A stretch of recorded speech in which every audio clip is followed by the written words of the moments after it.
As Buckeye fans know, recruiting never stops. And with Desmond Umeozulu's announcement about where he's going to play college football coming in just 11 days, this seems like the perfect time to get an update about Buckeye recruiting. How talented is this young man? Why are the Buckeyes going after him? Who are they in the battle with to get Umeozulu? We'll discuss that and a whole lot more about this young man today on Locked on Buckeyes. You are Locked on Buckeyes, your daily podcast on the Ohio State Buckeyes. Part of the Locked on Podcast Network, your team every day.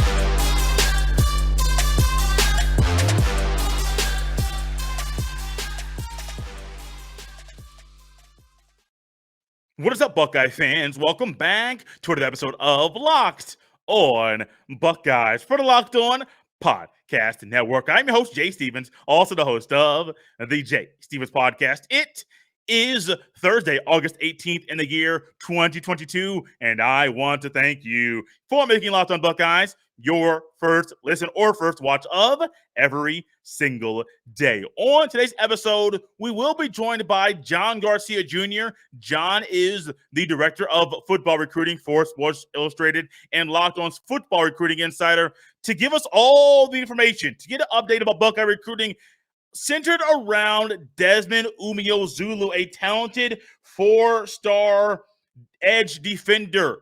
According to 247 Sports, their composite rankings, Umeozulu is talented. The Buckeyes are one of the finalists for Umeozulu. And where will he commit coming up in 11 days? John Garcia Jr. will join us very soon to tell us just that. And as we welcome in John Garcia Jr., I'd like to thank LinkedIn Jobs for being the official college football recruiting sponsor across the Locked On College Network. LinkedIn Jobs helps you find the candidates you want to talk to faster. Post your job for free at linkedin.com/LockedOnCollege. Terms and conditions apply.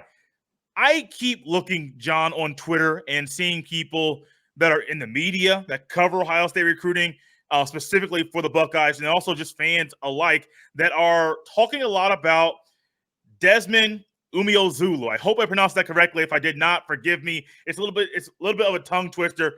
But this man's been talked about quite a bit. Buckeye defensive recruiting has been a hot topic as people have been looking and seeing, well, one kid decommits. There's lack of one position in this class, so what's going on?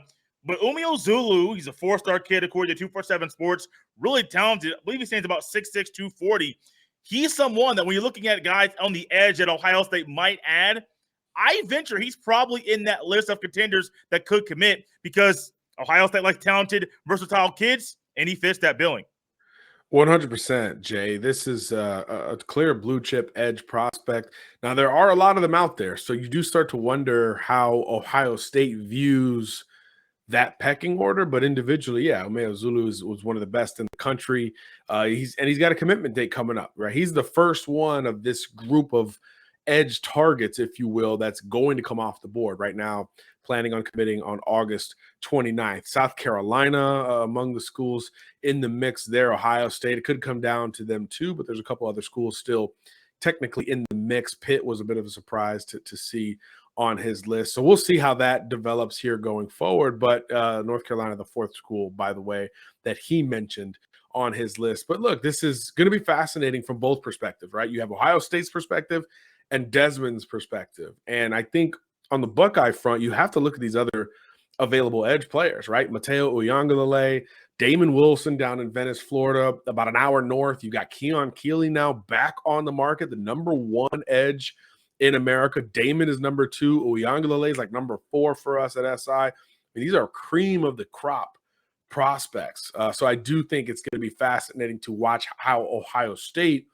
navigates this thing because they're in the mix and maybe at the top for at least one or two of those other guys. So now you start to wonder, the class is over 20 commitments.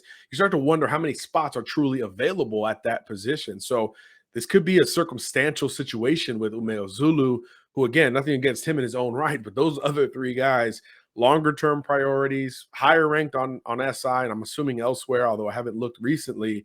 So I wonder how that dynamic works out. Yet he's the one that's committing first.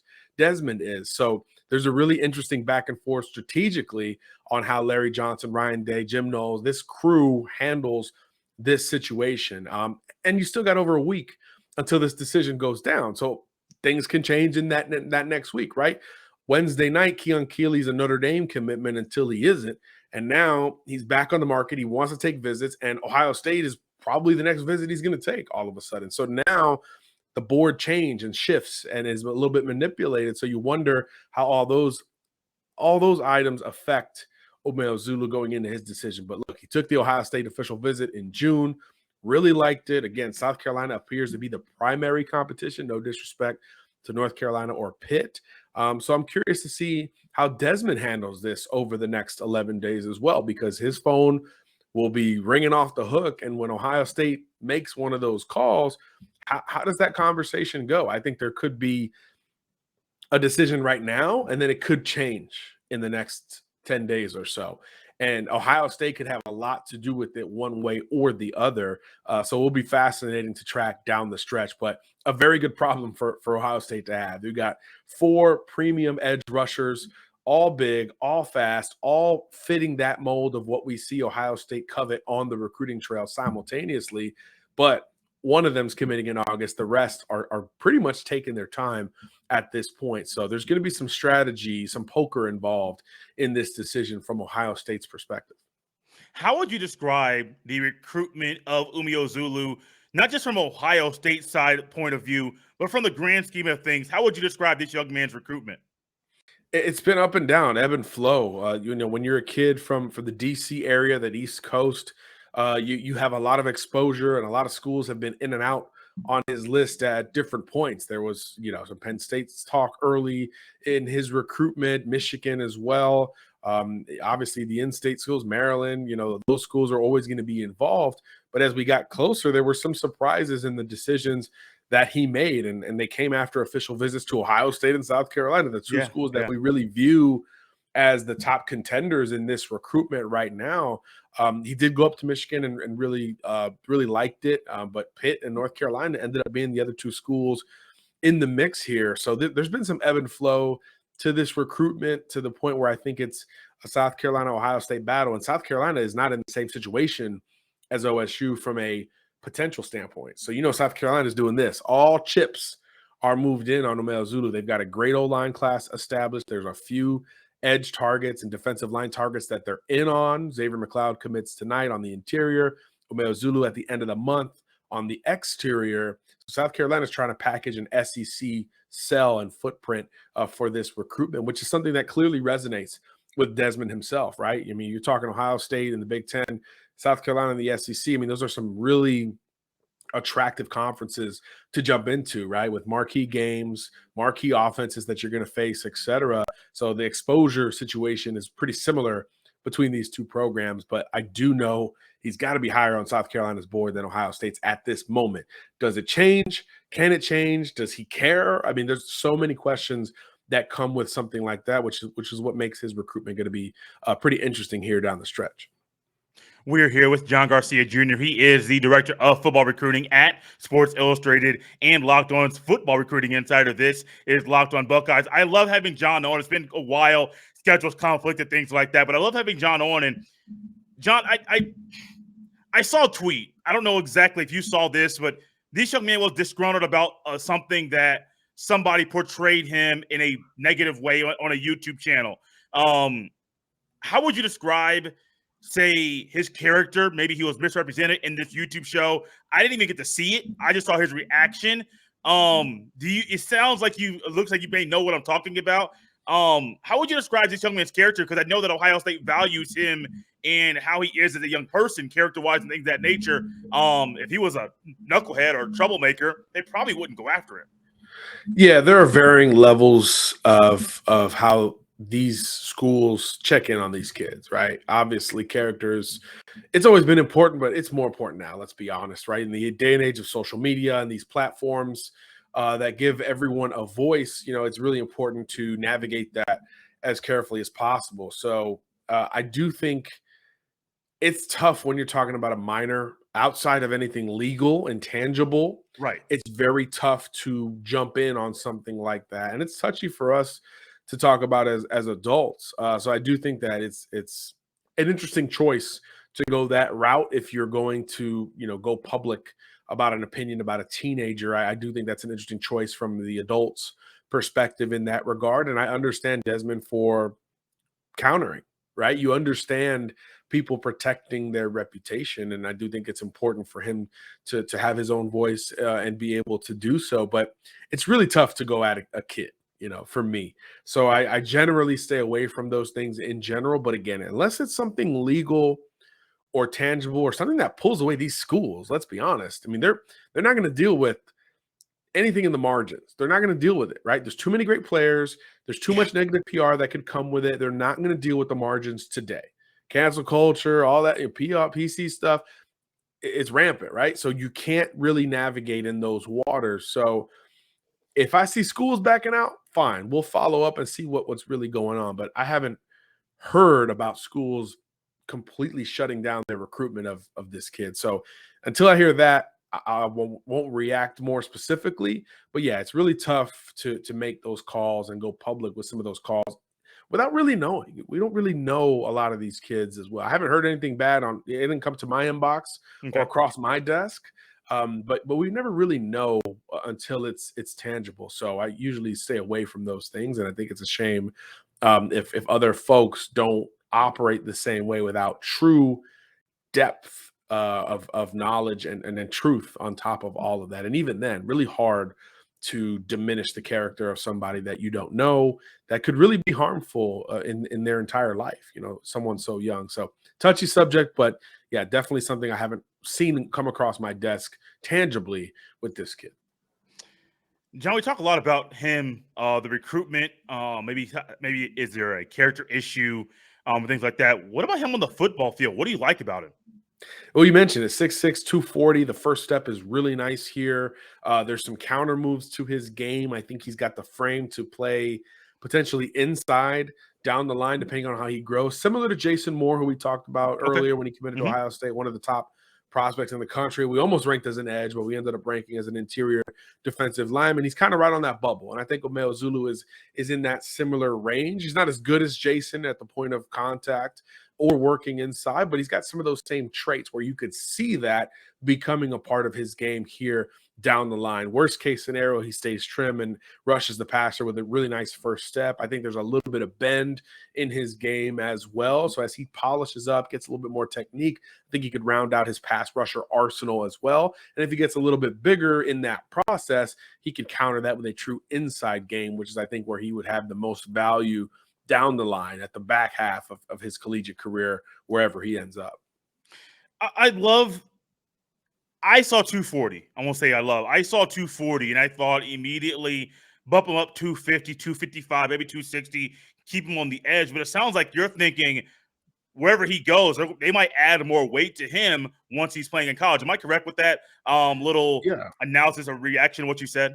Well, when you're 6'5", 6'6", you just have more room. You just have more room to add to the frame. So naturally, you think of these kids in high schools in different circumstances, right?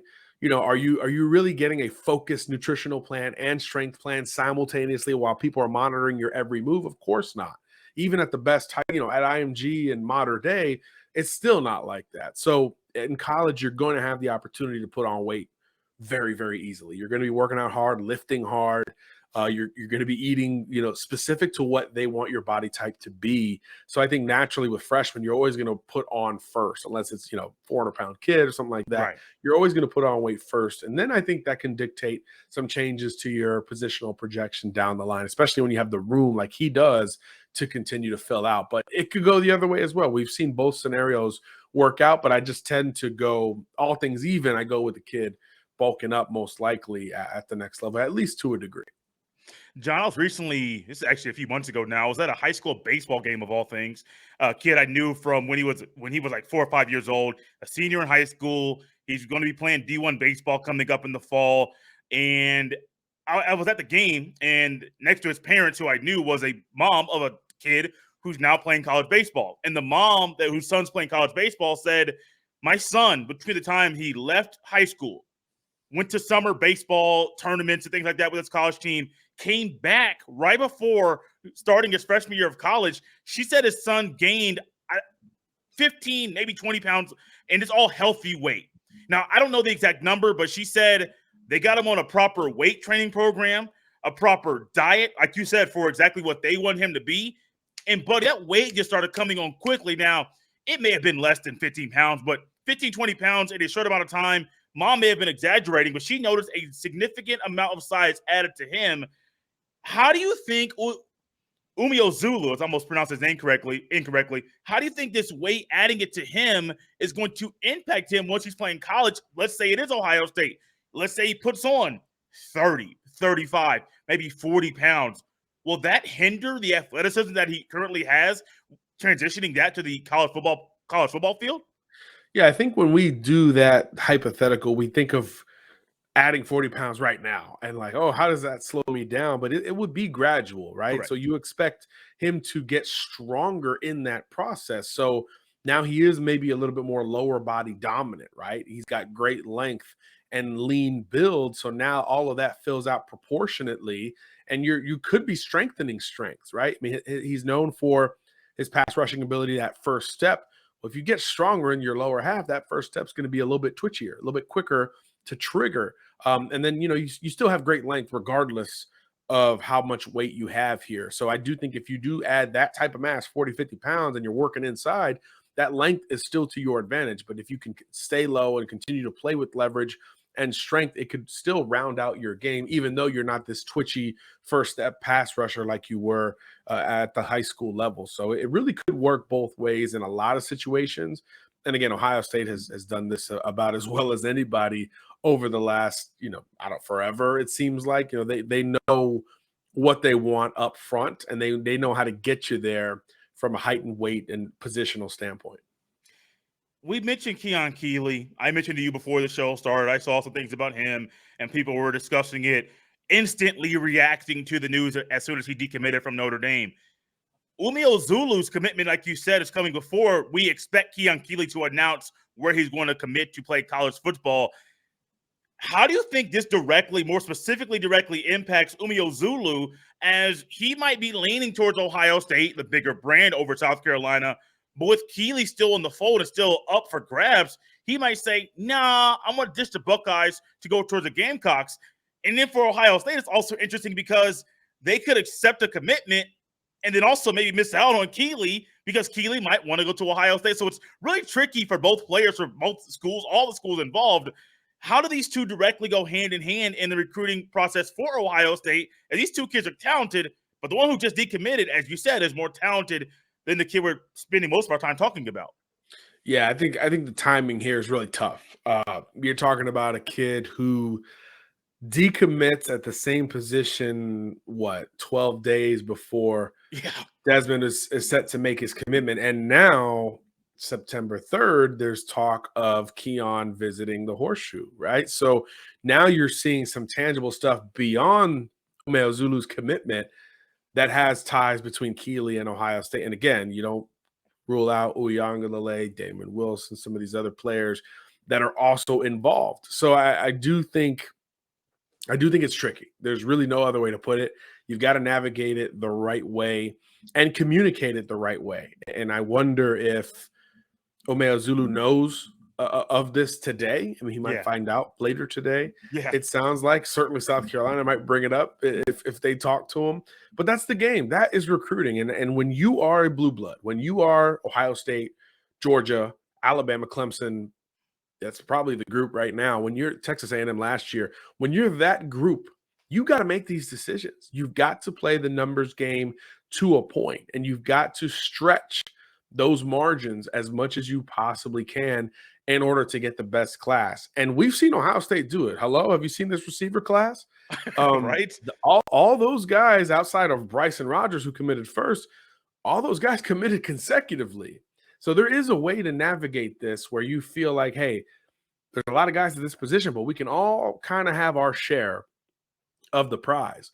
Can you do that with edge prospects, especially when, again, like the receivers, the lowest rated one is going to commit first, and then the other three are on thereafter. Now, I'm not saying you're going to take 4 edge rushers here going forward. I mean, it'd be a luxury. I don't know if there's room for it, but it is similar in how you have to navigate it in that regard. And Ohio State does have experience doing it. And again, if you want to be a college football playoff team, that's something you got to do every single cycle at multiple positions. So Ohio State is equipped to handle this type of situation, but it doesn't mean it's going to be easy, and it doesn't mean that it's going to be received in that same way from the perspective of the kids that are yet to commit. So again, will be fascinating to track all the way through. And you just have to wonder how much Ohio State knew about Keeley. There were rumblings of his decommitment since the end of July, early August. Okay. So for about 3 weeks, there have been rumblings of these kids visiting Alabama, which he did, and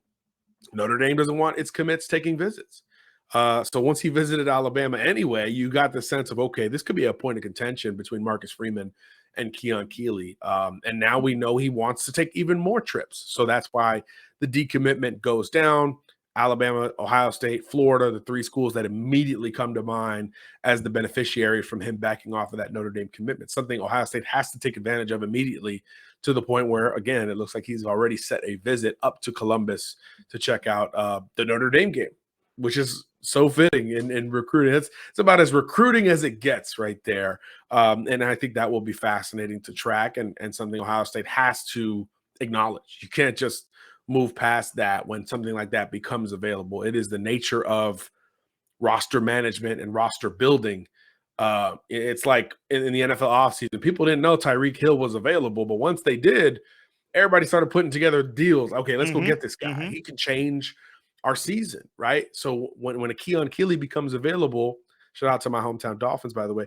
When a player like Keeley becomes available, you have to reshuffle the deck and figure out exactly what the pitch is going to be, what the numbers look like, and how you're going to take the next step in staying in this recruitment. And obviously Ohio State was swift in that regard, which tells you about the priority level that Keeley occupies on their board. John, last thing for you here. Wasn't planning on going the whole show about one player and one recruitment, but there's so much involved to it, we couldn't get away from it. Who is the front runner right now for Umeozulu? Is it the Buckeyes, the Gamecocks, the Tar Heels, or somebody else that maybe is not even mentioned right now?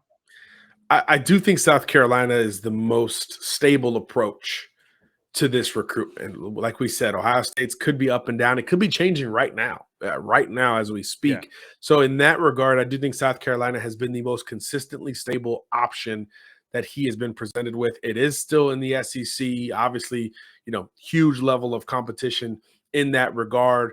And they've done kind of spot duty in that region. We're used to the Big Ten schools recruiting the DC area, DMV, very, very well. South Carolina's kind of pick and prodded up there in this class, including elsewhere on the offensive line with an old lineman from DeMatha Catholic, same school as Jason Moore. So South Carolina's getting some headway in that area. The sell has been consistent and clear the entire time, and they also have a big need at that pass rusher spot. So I do think, all things even, I'd probably lean that way, but 10, 11 days is a long way to go in college football recruiting, especially at a premium position like edge rusher. So, don't crystal ball it or pencil me in at this point for South Carolina. But I do think all things even relative to what Ohio State has in front of it at that position, South Carolina starts to make the most logical sense going into this commitment. John, I miss catching up with you, man, and getting this insight on the recruiting of Ohio State and how they're going after players. It's always fun. You always bring a great insight. And other fans and listeners, viewers, they love it as well. Where can those people that are listening and watching right now check you out on Twitter and check out some of the phenomenal things you guys are doing over at SI? Yeah, real simple. Just my name, John Garcia _JR on Twitter, and si.com/college for all our college football, basketball, recruiting content, all in one spot. And of course, Jay, appreciate the kind words along the way, my friend. And guys, you can follow me on Twitter at jstevens07. Send your emails to jstevens317 at gmail.com. Love having John on. We might do more of these one-player shows with John, get a little bit more deeper, then we go 3 different topics or 4 throughout a show, because it's fun going back and forth and just getting different ideas and just hearing John just discuss these really talented players that Ohio State is going after. John, thanks for coming back on. Can't wait to do it again. I really appreciate this show today. Sounds good, boss. Enjoy it.